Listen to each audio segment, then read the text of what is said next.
तो आज हम पढ़ेंगे जब सिनेमा ने बोलना सीखा। यानी कि सिनेमा ने कब बोलना सीखा था, यानी कि सिनेमा बोलने से मतलब है इसमें आवाज़ कब आई थी। यानी कि पहले जो फिल्में हुआ करती थी वो मूक फिल्में हुआ करती थी। मूक का मतलब जिसमें आवाज़ नहीं होती थी, सिर्फ इशारे होते थे, सिर्फ संकेत होते थे। तो जब बोलना सीखा सिनेमा ने, तो वो कहानी हमें इसमें पता चलेगी। अच्छी कहानी है, हमें ज्ञान कराती है कि क्या किस तरह से सिनेमा में बदलाव हुआ। जो आज हम देखते हैं वो किस तरह का है और पहले किस तरह का था। तो ध्यान से पढ़ें। वे सभी सजीव हैं, सांस ले रहे हैं, 100% बोल रहे हैं। ने का मतलब है, एक लिखा हुआ है कहीं पर कि वे सभी सजीव हैं, सांस ले रहे हैं, 100% बोल रहे हैं। 78 मुर्दा इंसान जिंदा हो गए, उनको बोलते बातें करते देखो। देश की सवाक बोलती फिल्म आरम आरा के पोस्टरों पर विज्ञापन की ये पंक्तियां लिखी हुई थी। पहले जब फिल्म रिलीज होती थी, अब भी रिलीज होती है, तो सिनेमा हॉल में जब रिलीज होती है तो उसके पोस्टर छापे जाते हैं, पोस्टर लगते हैं उसके, तो उस पर उसका फोटो होता है फिल्म का। तो जब आलम आरा आई थी, पहली फिल्म आलम आरा जब आई थी, तो उसके पोस्टर थे, उस पर यह लिखा हुआ था कि वे सभी सजीव हैं, सांस ले रहे हैं, 100% बोल रहे हैं। 78 मुर्दा इंसान जिंदा हो गए। मुर्दा इसलिए कहा है 78, यानी कि 78, जानते होंगे हिंदी की गिनतियां। 78 मुर्दा इंसान इसीलिए कहा है क्योंकि उस फिल्म में 78 लोगों ने भूमिका निभाई थी, 78 लोगों ने रोल किया था उसमें। और वो उनको मुर्दा इसीलिए कहा है क्योंकि पहले, इससे पहले जो भी भूमिका निभाते थे यानी कि रोल करते थे, वो बोलते नहीं थे। इसीलिए उनको कहा है कि वो 78 इंसान जिंदा हो गए, उनको बोलते और बातें करते देखो। ये लिखा हुआ था भारत की पहली बोलती हुई फिल्म, देश की पहली बोलती फिल्म। बोलती मतलब सवाक, वाक कहते हैं वाणी, बोलना, सवाक मतलब बोलने वाली, और एक अवाक होता है आलम आरा। तो आलम आरा जो फिल्म थी वो बोलती हुई फिल्म थी, यानी कि सवाक फिल्म थी। उसके पोस्टरों पर ये लिखा हुआ था।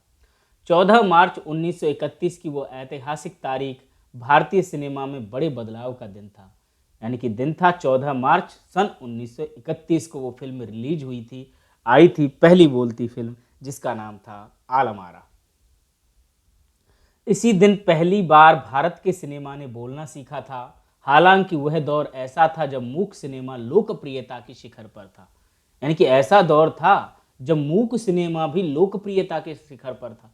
मनोरंजन के लिए लोग उसको भी पसंद करते थे जिसमें आवाज़ नहीं होती। अब जरा सोचिए, या किसी फिल्म को तुम म्यूट करके सुन के देखिए कि क्या मज़ा आता होगा, उसमें क्या आनंद आता होगा। है जिसमें आवाज़ नहीं आती, सिर्फ चित्र देख रहे हैं, उनके संकेत देख रहे हैं, उनका मुंह देख रहे हैं, उनकी भाव भंगिमाएं देख रहे हैं, तो क्या मज़ा आता होगा।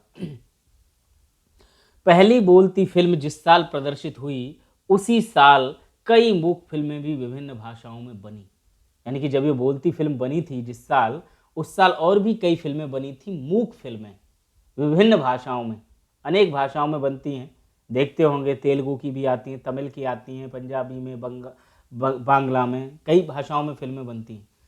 मगर बोलती फिल्मों का नया दौर शुरू हो गया था। जब बोलती फिल्मों का दौर शुरू हो गया तो फिर मूक फिल्में कौन देखेगा। बोलती फिल्म में तो ज़्यादा आनंद आता है, जिसमें हमें संवाद सुनाई देते हैं।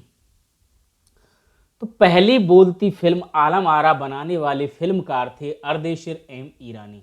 यानी कि जो पहली बोलती फिल्म बनाई थी उसके फिल्मकार थे, बनाने वाले, उसके निर्माता थे अर्देशिर एम ईरानी। ध्यान रखें ऐसी चीज़ों का, जब ये आएंगी इसमें तो ऐसे प्रश्न पूछे जाते हैं कि भारत में जो पहली बोलती फिल्म बनाने वाले थे, यानी कि जो आलम आरा बनाई थी, उसके फिल्मकार थे अर्देशिर एम ईरानी। अब अर्देशिर एम ईरानी ने 1929 में हॉलीवुड की एक फिल्म देखी थी, शोबॉट, हॉलीवुड की, 1929 में देखी थी। और उसके बाद उनके मन में बोलती फिल्म बनाने की इच्छा जगी। तो उनके मन में भी ये बोलती हुई फिल्म बनाने की इच्छा जगी कि क्यों ना हम भी एक बोलती हुई फिल्म बनाएं, यानी कि जिसमें आवाज़ हो। पारसी रंगमंच के एक लोकप्रिय नाटक को आधार बनाकर, यानी कि रंगमंच होते थे पहले, नाटक खेले जाते थे, और उस रंगमंच को यानी कि नाटक को आधार बनाकर उन्होंने अपनी फिल्म की पटकथा बनाई, फिल्म की पटकथा लिखी।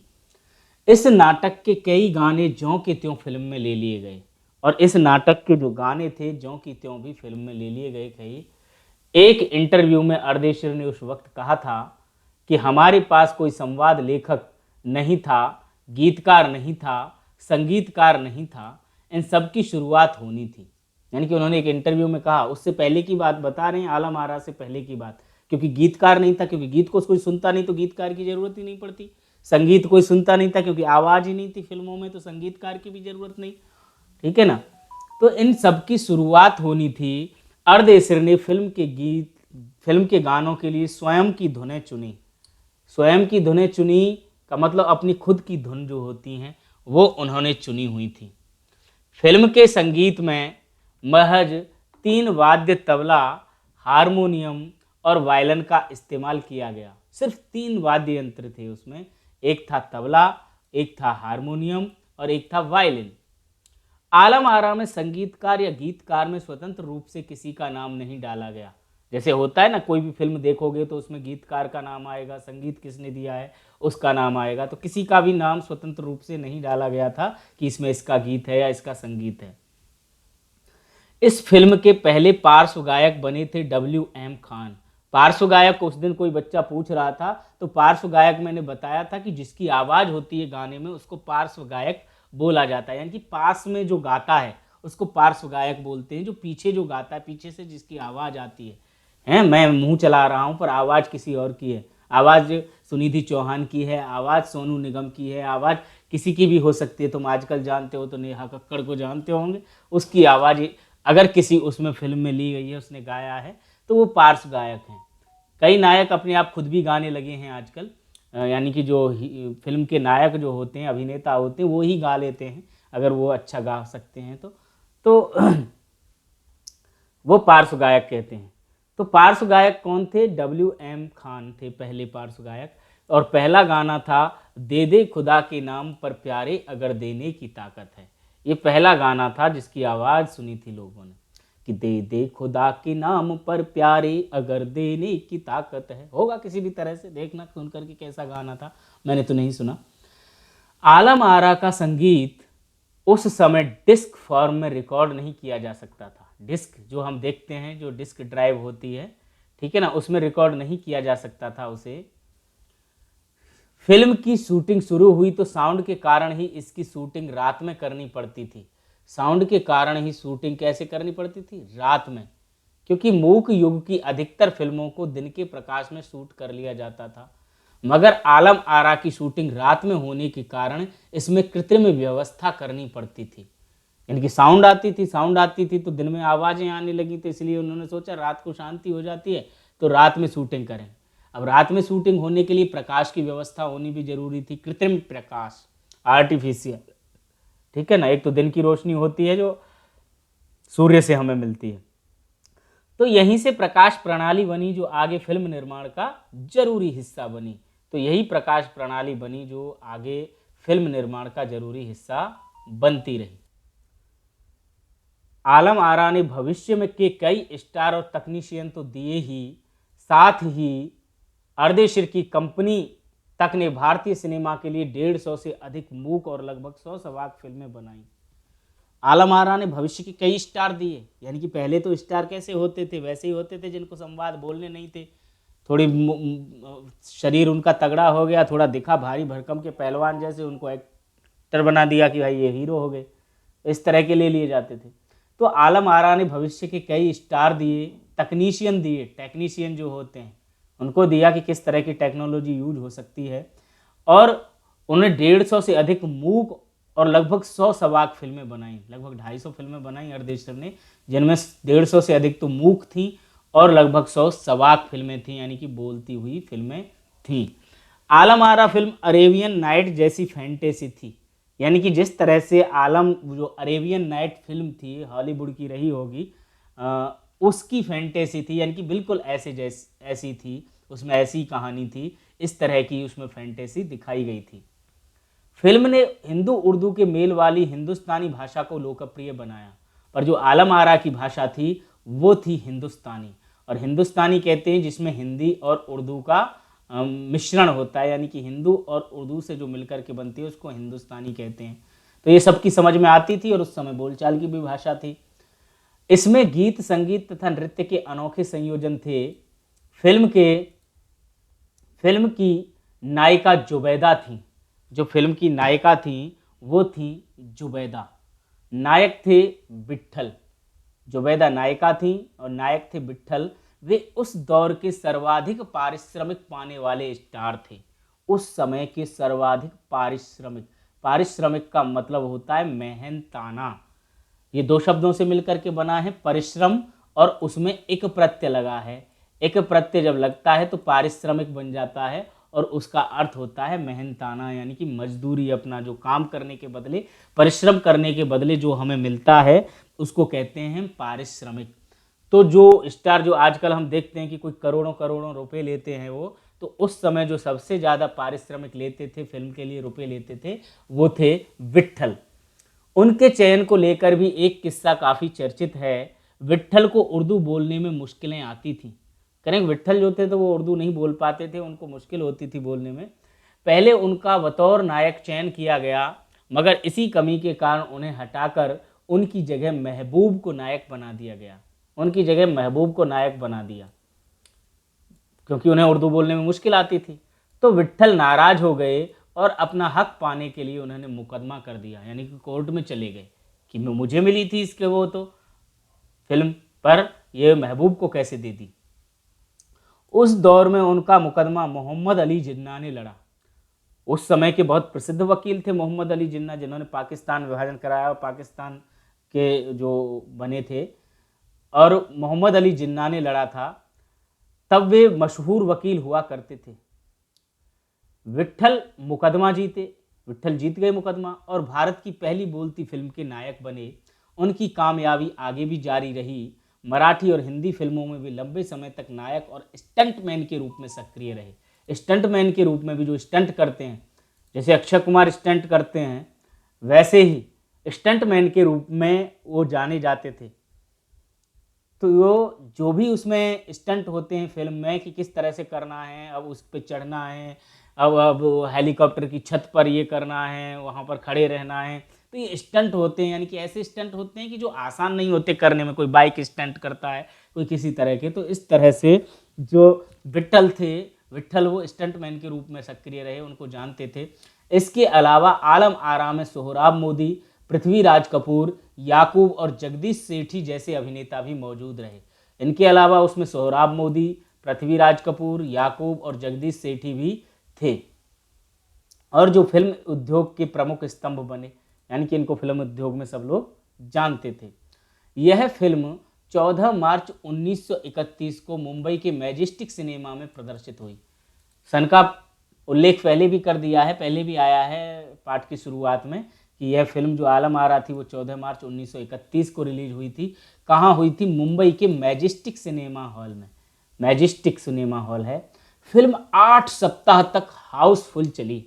अब बताइए, 8 सप्ताह हम समझ सकते हैं कि लगभग 2 महीने तक हाउसफुल, क्योंकि पहली बार बोलती फिल्म आई थी। इससे पहले फिल्मों में आवाज़ नहीं होती थी, इसलिए उसके प्रति क्रेज बहुत ज़्यादा था। लोग आनंद लेना चाहते थे कि कैसे लगती है सवाक फिल्में। अब तक तो मूक फिल्में देखी थी। तो 2 महीने तक हाउसफुल चली और भीड़ इतनी उमड़ती थी कि पुलिस के लिए नियंत्रण करना मुश्किल हो जाया करता था। भीड़ इतनी थी कि नियंत्रण करना, कंट्रोल करना मुश्किल हो जाया करता था। मुझे भी याद है काफ़ी भीड़ होती थी। मैंने जो सबसे पहली फिल्म अपनी देखी थी वो गदर देखी थी मैंने। उस टाइम पे भी बहुत भीड़ थी। और मैंने वो जयपुर है, जयपुर में एक बहुत ही चर्चित सिनेमा हॉल है, राज मंदिर, कहते हैं एशिया का माना हुआ सिनेमा हॉल है वो।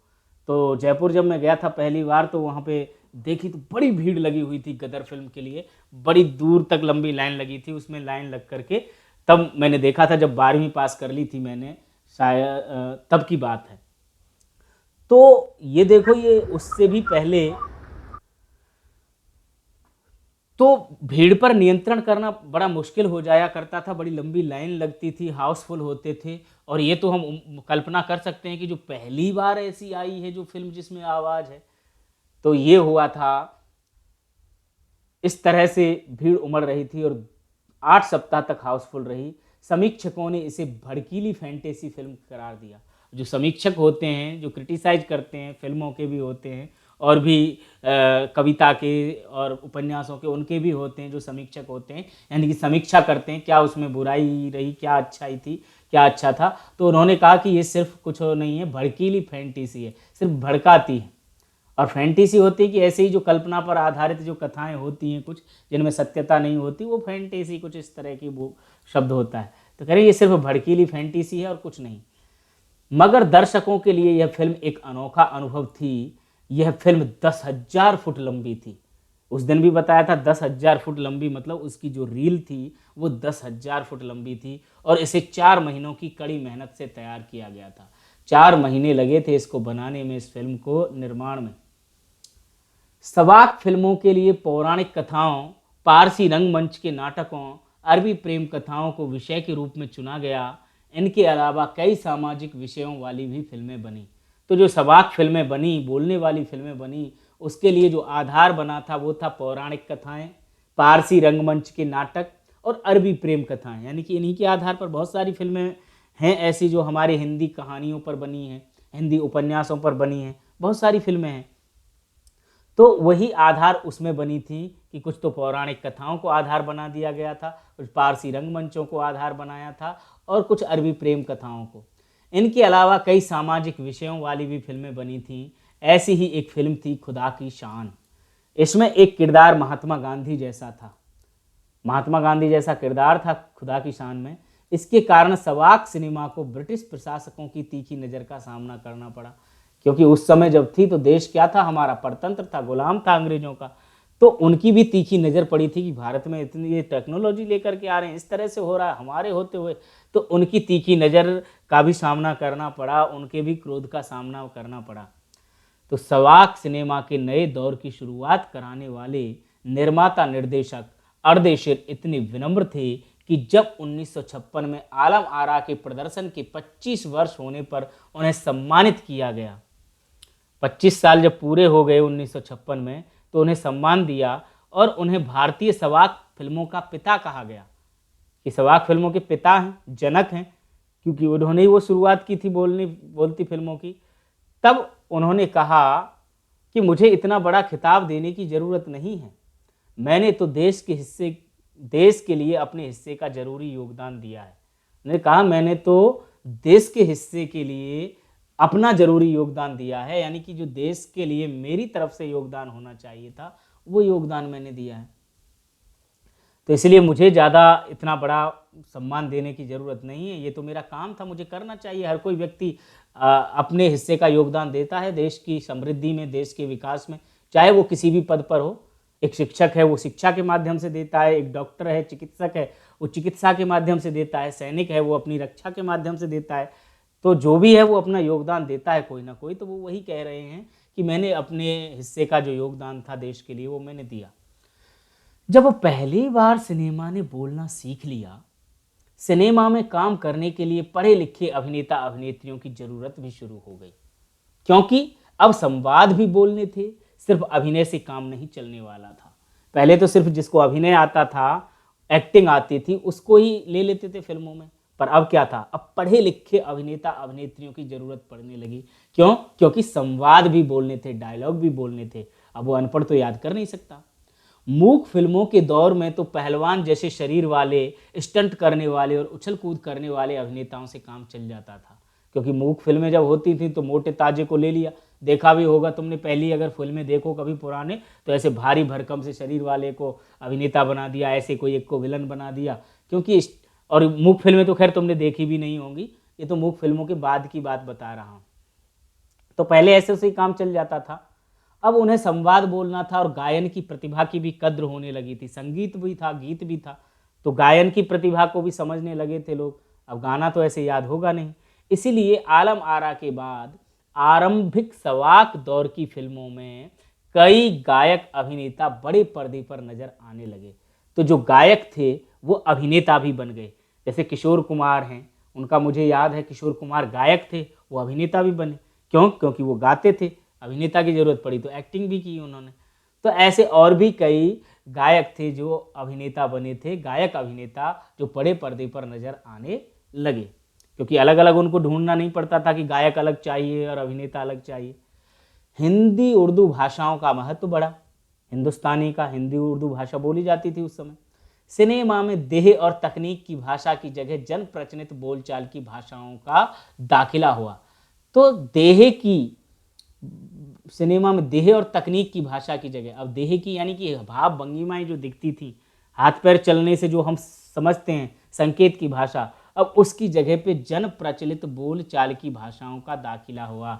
यानी कि बोल चाल की भाषाओं को हमने उसमें प्रयोग होने लगा, क्योंकि सभी बोलने लगे थे, अब उसमें आवाज आने लगी थी। एक तरह की नई आज़ादी थी जिसमें से आगे चलकर हमारे दैनिक और सार्वजनिक जीवन का प्रतिबिंब फिल्मों में बेहतर होकर के उभरने लगा। और एक ऐसी आज़ादी कि दैनिक और सार्वजनिक जीवन का प्रतिबिंब, क्योंकि फिल्में जो होती हैं वो हमारे समाज का भी दर्पण होती हैं, जैसे साहित्य समाज का दर्पण होता है। पहले साहित्य को, कविताओं को, कहानी को, इनको आज भी मानते हैं, पर अब क्या है, अब फिल्में उसका काम करने लगी हैं, तो वो भी समाज में जो हो रहा है उसको भी दिखाती हैं फिल्में। कुछ होती हैं जो देखने लायक नहीं होती, कुछ होती हैं जो वास्तव में अच्छी होती हैं, जो समाज का प्रतिबिंब होती हैं। तो दैनिक और सार्वजनिक जीवन का प्रतिबिंब फिल्मों में बेहतर होकर के उभरने लगा। अभिनेता अभिनेत्रियों की लोकप्रियता का असर उस दौर के दर्शकों पर भी खूब पड़ा। जैसे आज के दौर के दर्शकों पर अभिनेता अभिनेत्रियों का असर होता है ना लोकप्रियता का, कि हम उनके जैसे बाल रखेंगे, उनके जैसे कपड़े पहनेंगे, मेरा तो फेवरेट वो है, मेरी तो फेवरेट वो है। तो ये उस समय भी हुआ करता था। माधुरी नाम की फिल्म में नायिका सुलोचना की हेयर स्टाइल उस दौर में औरतों में लोकप्रिय थी। एक माधुरी फिल्म आई थी और जिसकी नायिका थी सुलोचना, और उसकी जो हेयर स्टाइल थी वो औरतों में बहुत लोकप्रिय थी। उस समय औरतें बहुत पसंद करती थी। औरतें अपनी केश सज्जा उसी तरह कर रही थीं, यानी कि अपने बालों को उसी तरह से सजा रही थीं जिस तरह से सुलोचना सजाती थी। अर्देशिर ईरानी की फिल्मों में भारतीय के अलावा ईरानी कलाकारों ने भी अभिनय किया था। और अर्देशिर ईरानी की फिल्मों में भारत के अलावा ईरानी कलाकारों ने भी अभिनय किया था, क्योंकि वो ईरान के थे। अर्देशिर ईरानी, ईरानी जैसे ईरान से मतलब है, तो उसमें उन्होंने ईरान वालों को भी उसमें दिया, कलाकारों को अभिनय करने का उन्हें मौका दिया। तो स्वयं आलम आरा भारत के अलावा श्रीलंका, बर्मा और पश्चिम एशिया में पसंद की गई। भारत के अलावा वो और देशों में भी देखी जाने लगी और वहाँ पर भी उसको पसंद किया गया, जिसमें श्रीलंका, बर्मा और पश्चिम एशिया के देश थे। भारतीय सिनेमा के जनक फाल्के को सवाक सिनेमा के जनक अर्देशिर ईरानी की उपलब्धि को अपनाना ही था। अब भारतीय सिनेमा का जो जनक कहा जाता है वो कहा जाता है दादा साहब फाल्के, जिनके नाम पे फाल्के पुरस्कार दिया जाता है। हर साल मिलता है वो किसी को जो सिनेमा में अच्छा काम करता है, उसको फाल्के पुरस्कार दिया जाता है। उस पुरस्कार की बात कर रहे हैं, उनको भारतीय सिनेमा का जनक भी कहा जाता है। भारतीय सिनेमा का जनक, तो जब भारत, देखिए दोनों में अंतर है। वहाँ पर जो जनक था वो मूक फिल्मों का जनक कहा गया अर्देशिर ईरानी को, पर ये भारतीय सिनेमा के जनक हैं, यानी कि इसमें मूक अमूक दोनों तरह की।